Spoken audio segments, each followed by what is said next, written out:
dari sebuah teman yang ingin mendatangi pengajian. Di tengah jalan Allah memberikan satu ujian, kecelakaan. Akhirnya tidak sampai di tujuan. Mekaten Pak nggih. Oke. Apakah itu Allah menunda atas kemakrifatan terhadap Allah, ataukah itu ada hal yang lain? Bapak Ibu, sebelum kami bicara terkait makrifat pada Allah, itu ada dulu pertama kita itu makrifat ilmu.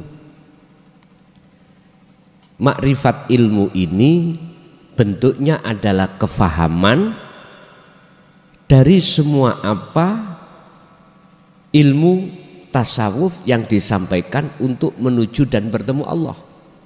Ini makrifat ilmu. Setelah makrifat ilmu kita dapatkan berupa faham, muncullah dari satu keimanan yang mendekati keihsan.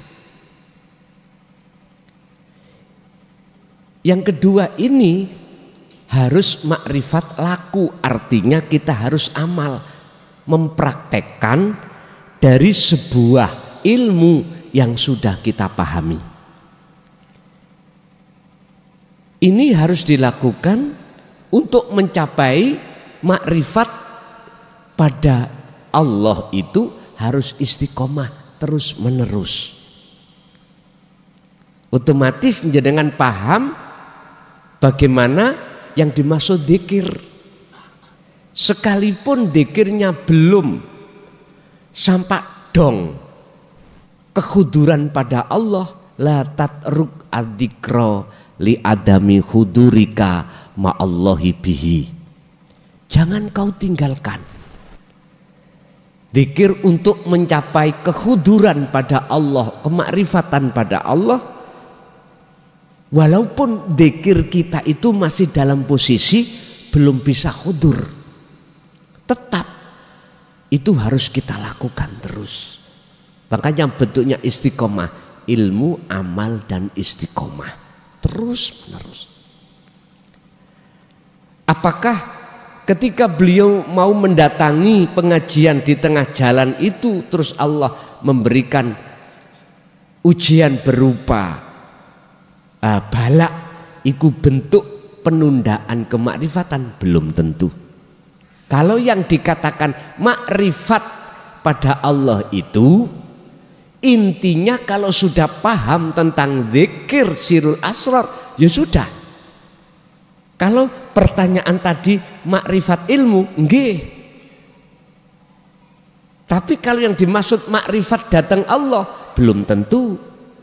Sebab in asobathum musibah qalu inna lillahi wa inna ilaihi rajiun. Artinya bisa jadi ketika saat musibah itu datang, dia bisa kembali kepada Allah. Artinya memandang semua itu datangnya dari Allah, dari Allah. Jadi kalau kemakrifatan pada Allah ditunda belum tentu. Tapi kalau ilmu memang, sebab ilmu hakikat ini masih saya sebut sebagai syariat. Saya katakan syariat sebab belum ke zona musyahadah. Sekalipun ini ilmu membahas tentang keahad, ini masih kelebu ilmu syariat. Makanya ada makalah, jikalau kau berhakikat menuju makrifat tanpa ilmu syariat, gak sah. Bener. Jenengan misalnya khalwat dzikir tanpa ngerti ngelmune dzikir, ora iso, tidak bisa. Bukan yang dimaksud ilmu syariat itu ilmu tentang yang ada di muhadharah atau mukasyafah, Pak. Enggak. Yang dimaksud ilmu syariat adalah ilmu yang mengarahkan dan mendidik hati jenengan untuk masuk ke musyahadah. Ini pun ilmu disebut ilmu syariat. Walaupun namanya ilmu hakikat, tapi tetap iki syariat. Dikatakan syariat itu masih di luar akad. Sejatinya akad. Walaupun ilmu untuk menuju ke akad ini masih disebut syariat. Jadi bisa jadi Pak beliau itu kembali kepada Allah memandang di dalam musibah tadi. Tergantung beliaunya. Pun satu.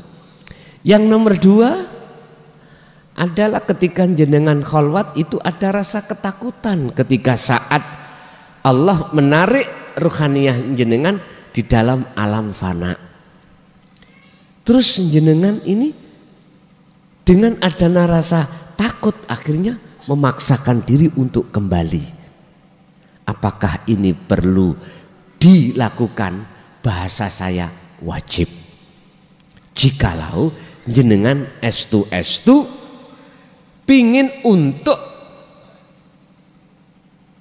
menjadikan Allah Al-Ahad itu sebagai kekasih jenengan, wajib. Allah dawuh, aku akan menjadikan kau sebagai kekasihku manakala kau itu mengikuti kekasihku. Siapa? Muhammad. Ajarannya. Lah, ajaran Rasulullah ini mendidik kita untuk belajar melepaskan kekasih hati kita yang tadinya yang berbentuk samawati wal ardi. Ini ajaran Rasulullah, melepaskan cinta yang sudah kadung masuk selain ilahun wahid di hati kita. Yuhibbukumullah. Itu Ali Imran ayat 31. Jikalau kau betul-betul ikut aku, kata Rasulullah, yuhibbukumullah, maka kau akan diterima cintamu pada Allah, disebabkan kau telah melepaskan cinta ruhaniyahmu terhadap selain Allah. Caranya gitu tadi, kholwat tadi. Terus bagaimana kesalahan saya selama ini berpuluh tahun, hatiku itu menjadikan selain Allah sebagai penolong. Wa yaghfir lakum dzunubakum. Allah dawuh diampuni Pak kesalahan sebesar apapun dosa sampean. Sebab Allah itu maha pengampun. Ini manakala jenengan masih belum game over, belum menjelang kematian. Makanya di depan tadi saya katakan, sudahlah Pak, yang di luar khilaf apapun, gegeran apapun, biarlah. Mudah-mudahan beliau-beliau itu sadar. Kita sibukkan aja hati kita untuk kembali kepada Allah. Berarti terus membangun nilai dzikir, nilai kholwat kita setiap saat dan waktu. Dengan begitu jenengan tidak mudah keseret dengan gelombang-gelombang yang ada di luar. Wis satu. Nomor dua, saya punya saudara non muslim. Bagaimana cara menyelamatkannya? Nyun sewu Pak, non muslim menurut pandangan saya ada dua. Ada non muslim secara dohir, ada non muslim secara batin. Kalau hanya non muslim secara dohir, terus batinnya itu muslim loh ya, maka apa mungkin orang yang tidak buta kita tuntun? Mungkinkah? Enggak. Yang perlu dituntun adalah orang buta, supaya dia itu olehnya berjalan ila siratim mustaqim, itu tidak keliru terhadap jurang. Ini perlu. Kalau yang jenengan tanyakan beliaunya itu hanya non muslim secara dohir, artinya batin iki muslim. Amin, lihatlah dalam surat Az-Zumar 54 ya. Wa anibu ila rabbikum wa aslimu lahu. Aslim niku pasrah.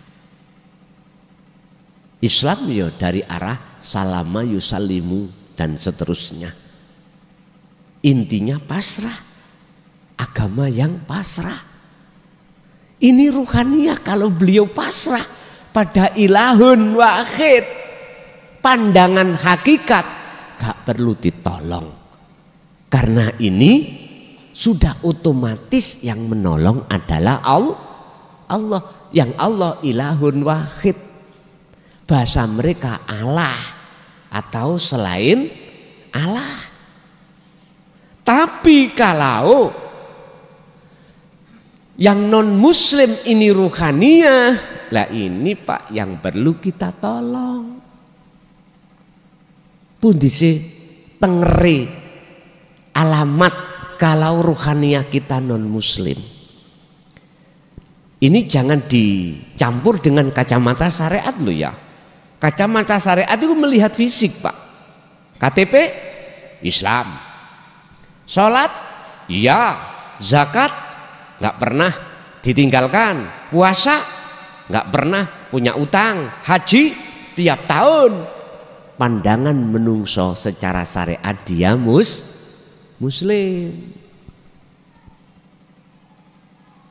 Lah mereka yang tidak masuk secara jasmani di sini berarti non muslim. Pandangan sekarang pandangan Allah. Kacamata hakikat bagaimana? Ruhaniyah berarti yang dipandang. Sudahkah kita ini wajah tu wajah? Ataukah kita masih mandangnya wajah tu itu samawati wal ard? Sebelum surat Al-An'am ayat 79 ini Pak, itu mengkisahkan ceritanya Nabi Ibrahim. Ketika sebelum menemukan wajhiyah, beliau itu sejarahnya melihat matahari mengatakan Tuhan. Ketika matahari tenggelam, oh bukan, wong Tuhan itu kekal kok ya. Akhirnya malam hari ketemu bintang atau bulan, oh mungkin itu. Lah ketika siang datang kok hilang, oh berarti bukan. Ini sejarah, ini sebetulnya adalah kinayah Pak, sanepan, mencontohkan pada diri kita sebelum kita ketemu wajhiyah, kita itu samawati wal ard. Padahal kita sebelum ketemu samawati wal ard, kita itu sudah wajhiyah. Buktinya dalam surat Al-A'raf kalau nggak salah, alastu birabbikum, jenengan jawab qalu bala syahid. La us ma'rifat toh. Waktu sebelum zaman azali. Sebelum jenengan iki roh didadekno jadikan satu, ditiupkan Allah di jasad, Allah kan sudah bertanya. Berarti jenengan kan sudah dialog langsung dengan Allah. Lah ngoten sih. Berarti kan sudah makrifat. Berarti surga bahasa syariat. Buktinya ketika di alam kandungan jenengan gak kerja ya dapat makan. Ya dapat ya. Ketika lahir jenengan gak kerja, minta apapun dikasih Allah. Bentuk lewat orang tua. Makanya orang tua mengapa diletakkan Allah kasih sayang sepanjang masa terhadap anak? Otomatis Pak itu bentuk jenengan iki makrifat pada Allah. Allah nggak pernah sakit hati nanti jenengan, nggak pernah. walaupun jenengan ingkar. Selalu masih diasupi oleh Allah, masih diberikan nikmatul ijad, apalagi nikmatul imdad. Nikmatul ijad bentuk penciptaan terhadap jenengan kali kula. Nikmatul imdad ar-Rahman, kita dikasih makan, kita dilayani, nafas dikeluarkan dimasukkan Allah, mata dilayani untuk bisa melihat, telinga bisa mendengar. Cuman kita yang gak sadar. Akhirnya Allah, fabi ayyi ala'i rabbikuma, nikmat apa lagi yang kau dustakan dariku wahai manusia. Loh, Bapak Ibu, inilah yang menjadikan ruhaniyah kita belum muslim, Pak. Makanya ayatnya Az-Zumar 54, wa anibu ila rabbikum, kembalilah kau terhadap Tuhanmu. Ini bukan untuk Islam saja loh, Pak. Karena lafadznya itu tidak langsung tulisannya Allah. Wa anibu ila rabbikum, Rabb berarti Tuhan. Kalau Tuhan berarti umum. Kembalilah ruhaniyahmu terhadap Tuhanmu. Tuhan yang mana? Yang kau sebut Allah, yang kau sebut Allah, yang kau sebut Sang Yang Widi, Sang Yang Dumadi. Dalam Al-Quran Rasulullah diajari ilahun wahid, Tuhan yang esa. Esa itu tunggal, tidak ada yang lain. Artinya esa akan nyata di dalam pandangan ruhaniyah jenengan manakala selain wujudnya yang esa itu fana, baru nyatalah esa. Kalau hati sampai sudah kembali kepada Rob wa aslimu, berpasrah dirilah kau padanya. Artinya berarti ruhaniyahmu sudah muslim. Sudah muslim. Berarti muslim itu pandangan dua. Pandangan manusia juga pandangan Allah. Tinggal Anda milih di antara mana. Apakah kedua-duanya, apakah salah satu di antara dua? Terserah jenengan. Cuman pertanyaannya tadi adalah bagaimana saudara kita yang non muslim sudah meninggal, cara menolong. Jikalau ini non muslim secara ruhaniyah, maka saya melihat di dalam Al-Quran Nabi Ibrahim yo raiso, Nabi Muhammad terhadap pamannya juga nggak bisa. Secara syariat itu sudah benar. Ini yang bisa menolong hanya satu, ilahun wahid, Tuhan yang esa.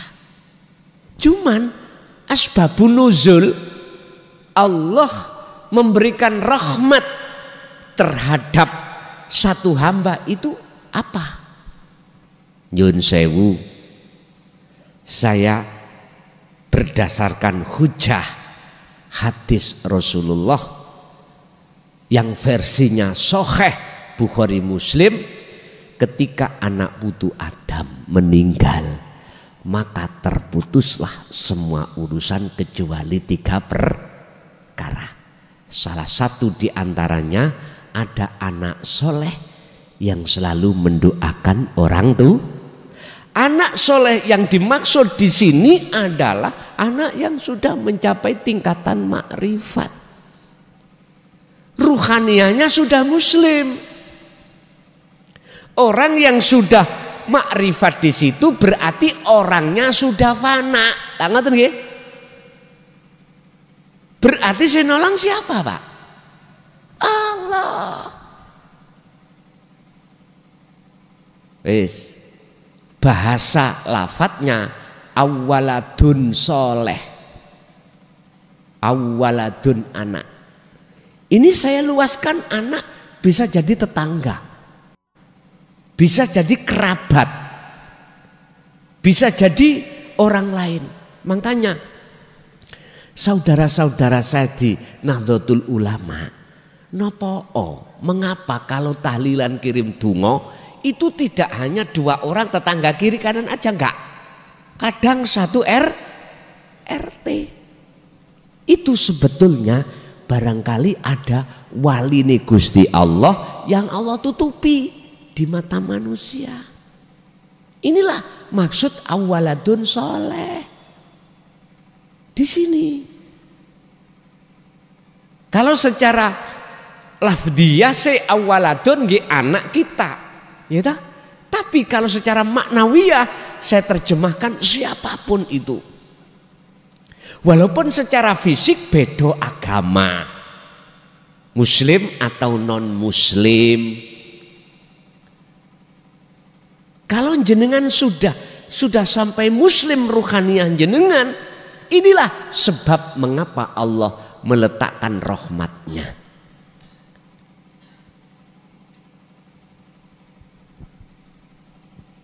Innallaha wa malaikatahu yusholluna alan nabi. Yusholluna sampean maknani apa? Umumnya kan moco solawat. Umumnya. Lah ngeten toh? Innallaha sak temeni Gusti Allah. Wa malaikatahu lan piro-piro malaikate Allah iku yusholluna. Umumnya dimaknani padha maca selawat. Lah ngoten nggih. Alan nabi ing atase Kanjeng Nabi.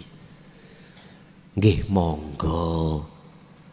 Wong memakai makalah prinsip iku beda-beda nggih monggo. Tapi saya masukkan di dalam tafsir mutasyabihah Al-Quranul Qadim yusholluna iki Pak. Mohon maaf, as-sholawah jamak dari sholat. Maknane adalah doa. Bagi Allah adalah rahmat. Bagi Allah adalah rahmat. Allah memberikan rahmat terhadap Kanjeng Nabi Muhammad, ya tak? Untuk seluruh umat. Malaikatnya juga begitu. Bentuknya apa? Dipilihnya Muhammad ibnu Abdillah sebagai utusan untuk menyampaikan bil huda wa dinil haq. Malaikatnya yang membawa wahyu untuk menyampaikan beliau itu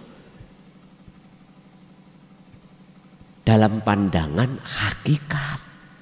Nek pandangan syariat banyak yang mengartikan sesungguhnya Allah bersolawat dan malaikat juga terhadap Kanjeng Nabi. Nggih monggo. Saya tidak menyalahkan. Cuman kalau boleh saya juga berpendapat yusholluna itu adalah Allah memberikan rahmat syafaat terhadap Kanjeng Nabi untuk para umat. Bentuke syafaat, bentuke umat, bentuke rahmat jenengan ini didongno hati bisa menerima dinut tauhid. Dengan begitu jenengan didongkan, ngerti didongkan ya? Difahamkan bagaimana caranya untuk memfanakan diri. Akhirnya sampailah pada ilahun wahid. Dalile Al-Baqarah 257 Allahu waliyul ladzina amanu yukhrijuhum minadz-dzulumati ilan nur. Utawi Allah iku waliyun jikalau kau jadikan sebagai penolongmu, sebagai imanmu yang benar, ilahun wahid, maka Allah akan mengeluarkan kau dari zona hati yang gelap menuju zona hati yang terang bener. Artinya terang benerang hati sampean ketika saat ibadah, murni atau tidak murni, antara ruh dengan hidup itu ada sambungan. Mak klik, akhirnya muncul ingkang agawe, ingkang melakukan, yang memperjalankan, semuanya adalah agunya Allah. Tes, ngaten. Gini kisah kalau maksud nur, cahaya atau hati yang sudah tidak mengenal gelap atau kematian.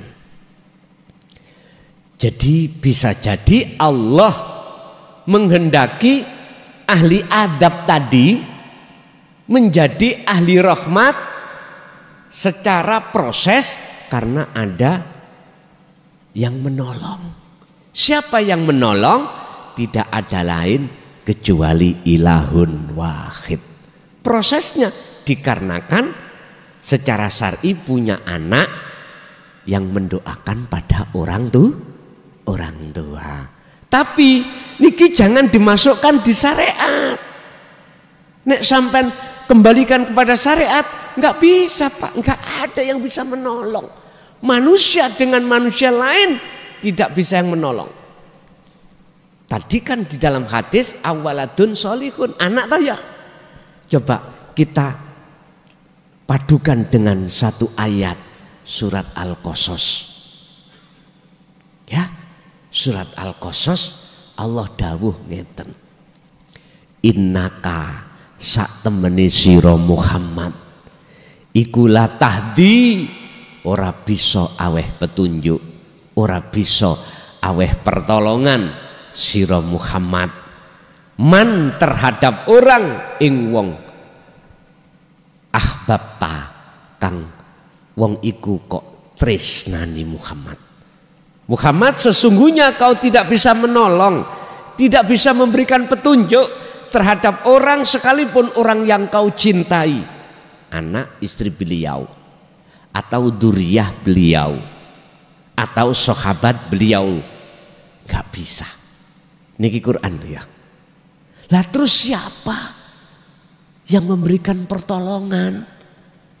Siapa yang memberikan syafaat? Siapa yang memberikan rahmat?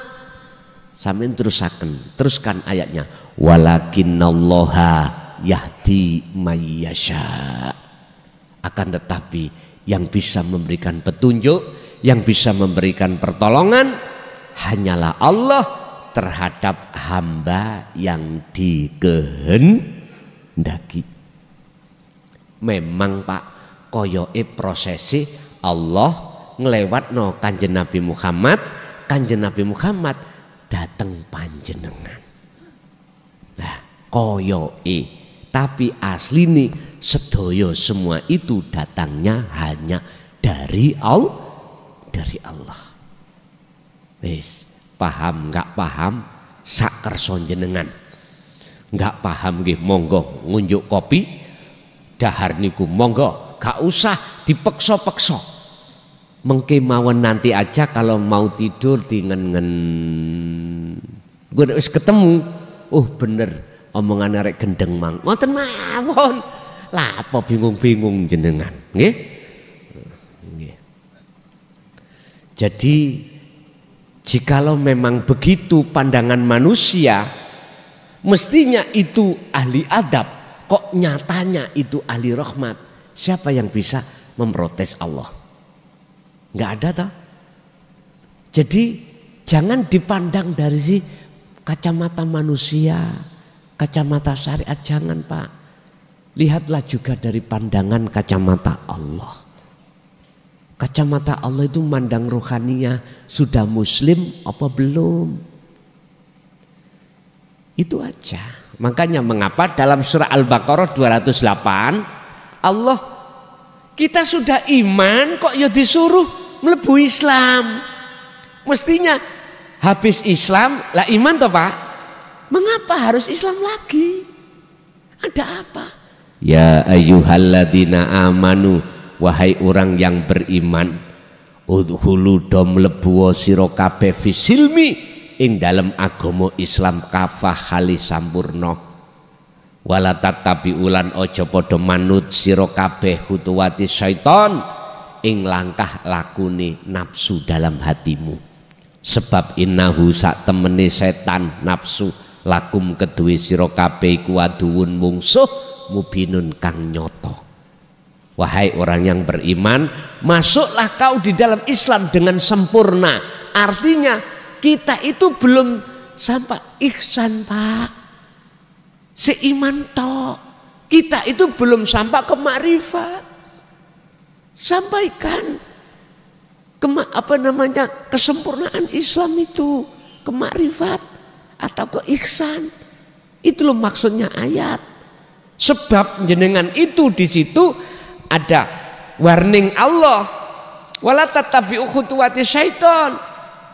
Jangan kau ikuti nafsumu. Bagaimana kita bisa menolak nafsu kita, Pak? Wong kita tidak kenal, nggak pernah ketemu nafsu dalam diri kita. Ya nggak tahu lah. Dibujuki bendawino, orang ngerti. Padahal itu mungsuh yang nyoto. Mestinya kita akan bisa menang perang melawan nafsu manakala kita tahu siapa musuh kita. Oh, itu musuh kita nafsu. Kalau sudah tahu ya sudah, baru jenengan perangi. Kalau jenengan merangi nggak tahu nafsu dalam diri kita, yes, kita kalah terus, Pak. Sholat ya nuruti nafsu, zakat nuruti nafsu, poso haji ya nuruti nafsu, apalagi yang lainnya.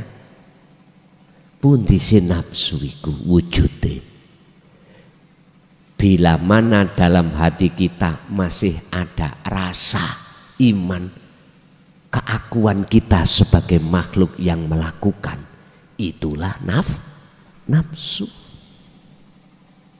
Sampai kapan ini? Hatta zurtumul makobir, sampai mati.